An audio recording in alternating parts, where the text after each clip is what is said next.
সবাই চমকে গেলেন তো? কিসের এত মানে জোকার বাদ্য? হ্যাঁ, আজকে এই যে আমার ছোট্ট দেবরের অধিবাস চলছে। অধিবাস শব্দের অর্থ হচ্ছে অনেকেই এটাকে গায়ে হলুদ বলে। তবে আমাদের হিন্দু ধর্মের মতে এটাকে অধিবাস বলা হয়।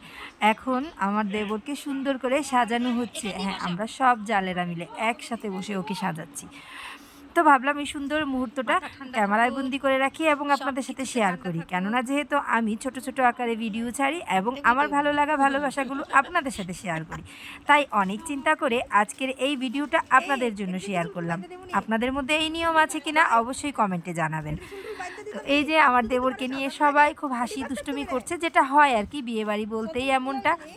চন্দন কি এই লাগবে? যারা দেখছেন এই যে রূপসী রমণীদেরকে সুন্দর সবাই লাগতেছে। কিন্তু আমার যা এবং ওর সবাই কিন্তু ওর বৌদি। তো আমরা এই সেফটি সবাই পিন খুব এই আনন্দ ২-৩ টা খুলতে করছিলাম হবে না? সবাই মিলে সব এবং জানাইবো? বউকে কি দেওয়া হচ্ছিল সেগুলো নিয়ে খুব সবকিছু খুলতে হাসাহাসি হবে বলে করছিলাম। আজকে। এই যে তাহলে দেখুন ২-৩ টা বউয়ের জন্য সেফটি পিন চুলের মারো, তারপরে ক্লিপ, আসি। সেফটি পিন, তেল, মেকআপ মানে সব। আর এই যে অধিবাসটা করানো হয় আমাদের এটা কিন্তু সবকিছু কিন্তু একদম নতুন দিয়ে করানো হয়। এই যে চিরুনিটা খুলে দেখুন আমার এক ছোট যা চুলটা গুছিয়ে দিল। আর এই বৌদিও মানে লাকেজটা আবার সাজানো গুজানো শেষ পরে বন্ধ করে দিল। আর সবাই মিলে এটা খুব আনন্দ করছিল। আর এটা হচ্ছে বরের ছোট মাসি। তাকে আশীর্বাদ করছিল। আর আমার এই দেবরের কিন্তু মা নেই। তাই এখন এই মাসি আছে, মাসিই তাকে আশীর্বাদ করে দিল।